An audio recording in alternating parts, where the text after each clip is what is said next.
안녕하세요. 레버리지 랜드에 오신 것을 환영합니다.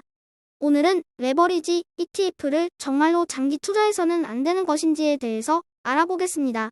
주변에 보면 레버리지 ETF는 투자가 아닌 투기이다. 장기 투자로는 적합하지 않다는 부정적인 편견을 가진 분들이 많으신데요. 심지어는 일부 경제 전문가들조차도 레버리지 ETF는 위험하니 반드시 1배속 ETF를 투자하라고 권고하고 있습니다. 과연 레버리지 ETF는 정말로 장기 투자하면 안 되는 걸까요? 오늘 제가 아는 범위에서 최대한으로 파헤쳐 보겠습니다. 아울러 장기 투자에 가장 적합한 최적의 배수는 무엇인지도 함께 살펴보도록 하겠습니다. 레버리지 ETF를 장기 투자해도 되는 진짜 이유. 지금 시작합니다. 레버리지 ETF와 관련해서 많은 분들이 강조하시는 부분이 장기 투자 시 계좌가 녹아버릴 수 있다는 주장인데요. 그것을 전문 용어로 볼 드래그 현상이라고 하며 변동성 드래그라고도 합니다. 쉽게 설명하자면 내가 100만 원을 투자한다고 하였을 때 10% 하락 시 90만 원이 되고 다시 10% 상승 시 90만 원이 100만 원이 되지 못하고 99만 원이 되어 10% 하락과 상승이 상충되어 손실률이 0이 되어야 하는데도 볼 드래그 효과에 의해 손실금 1만 원이 증발한다는 것입니다. 이 같은 볼 드래그 현상은 20% 하락과 상승을 반복 시 하락률이 더 크게 늘어나는 것을 알 수 있습니다. 다음으로 레버리지 ETF를 장기 투자하면 안 된다는 비관론자들의 대표적인 근거 몇 가지를 정리해 보았습니다. 매수 및 보유 투자에 적합하지 않은 상품일 것이라는 점, 시간이 지남에 따라 복리가 죽는다는 추측, 투자가 아닌 투기로 보는 편견, 그리고 레버리지 ETF는 그냥 무조건 위험하니 장기적으로 언젠가는 치명적인 손실을 입을 것이라는 무지한 의견입니다. 보시는 바와 같이 그 이유들을 살펴보면 수학적 근거라고는 찾아볼 수가 없는 일방적인 부정 편향임을 알 수 있습니다. 레버리지형 ETF란 무엇을 말하는 것일까요? 레버리지 ETF는 매일의 벤치마크 수익의 배수 수익을 약속하는 ETF입니다. 예를 들어 S&P 500 지수의 2배 수익을 약속하면 지수가 하루 만에 1.2%가 상승 시 배수 ETF는 2.4% 상승하게 됩니다. 어찌 보면 우리가 가장 많이 투자하는 1배수 ETF 역시 레버리지 ETF라고 부르진 않지만 기술적으로는 레버리지 1을 가진 ETF라고 칭할 수 있겠습니다. 그렇다면 이번에는 부정론자들이 가장 크게 주장하는 변동성 드래그의 위험성에 대해서 살펴보겠습니다. 네, 맞습니다. 시장이 변동성이 있을 때마다 우리는 돈을 잃게 됩니다. 그것은 레버리지뿐만이 아니라 1배수 ETF도 마찬가지이며 레버리지 ETF가 더 큰 손실률을 기록하게 되는 것도 명확한 사실입니다. 그래서 일반적으로 많은 분들이 믿고 있는 속설은 이러한 변동성으로 인해 레버리지 ETF가 0에 수렴할 것이라는 믿음으로 변동성 드래그가 적은 1배수 ETF만이 영구적으로 보유해도 안전하다고 생각하고 있습니다. 보시는 차트는 1885년 2월부터 124년치 미국 1일 지수 가격을 보여주는 그래프입니다.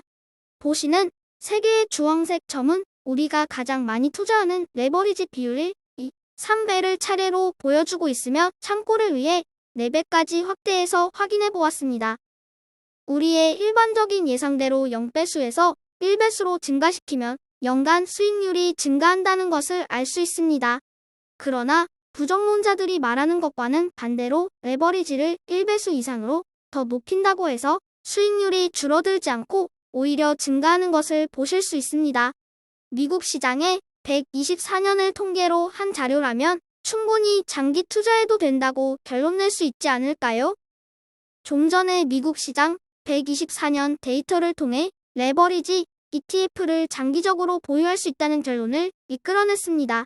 레버리지 ETF의 수익률을 결정하는 근거가 벤치마크의 수익률과 벤치마크의 변동성 두 가지라는 점을 알 수 있는데요. 그렇다면 벤치마크가 긍정적인 수익을 지속적으로 이끌어낸다면, 쉽게 말해 장기적으로 우상향한다면 레버리지에 노출된 상품이 더 수익률이 좋으며 이는 변동성 드래그 손실률을 충분히 상쇄하고도 남을 만큼 가히 폭발적이라 하겠습니다. 결론은 우상향하는 미국의 S&P 500, 나스닥 같은 지수에서는 적절한 레버리지 노출은 변동성 드래그의 손실보다 큰 효과를 내서 추가 수익을 얻을 수 있다는 것입니다. 그러나 배수가 커질수록 변동성 드래그 효과도 커지기 때문에 4배수에 가까워지게 되면 그 수익률 잠식이 일어나게 된다는 사실을 상기하고 있어야 할 것입니다. 그렇다면 최적의 레버리지는 몇 배수 레버리지일까요?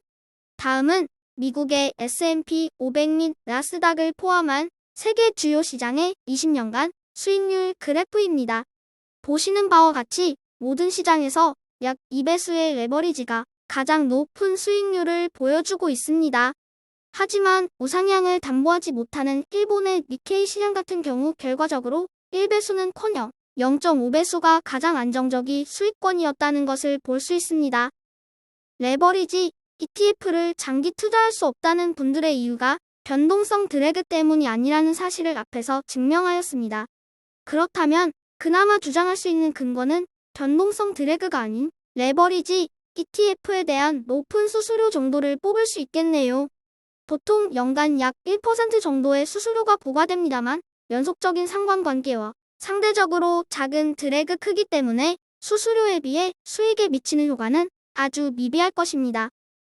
우리는 시장이 변동성 드래그를 극복하기에 충분한 수익률을 보일 수 있다면 레버리지 ETF를 장기간 보유해도 된다는 사실을 확인했습니다.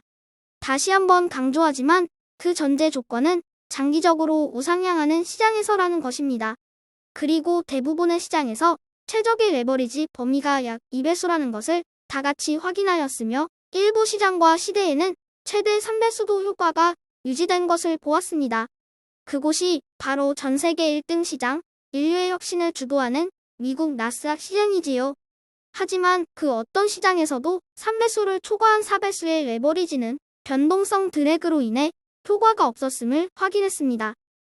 우리는 살면서 왜 그렇게 해야 하는지 묻지도 않은 채 지금부터 그냥 그렇게 해왔다는 이유 하나만으로 기존의 방식을 고수하는 경우가 많습니다. 레버리지 랜드는 투기를 조장하는 불량 채널이 아닙니다.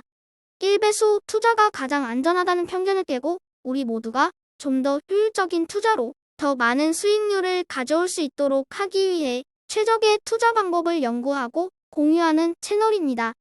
투자의 궁극적인 목적은 수익 창출입니다. 뛰면 위험하니까 안전하게 걸어가야만 한다는 고정관념에서 벗어나지 못한다면 뛰므로써 얻을 수 있는 훨씬 높은 과실의 기회를 스스로 날려버리는 꼴이 아닐까요? 이 세상에 무조건 이렇게 해야만 한다는 정답은 없습니다. 모든 것을 원점에서 시작해서 대상의 본질을 명확히 파악할 수 있는 통찰력을 지닌 현명한 투자자가 되기를 희망합니다. 지금까지 레버리지 랜드였습니다. 여러분의 성공 투자를 기원합니다. 모두 부자 되세요.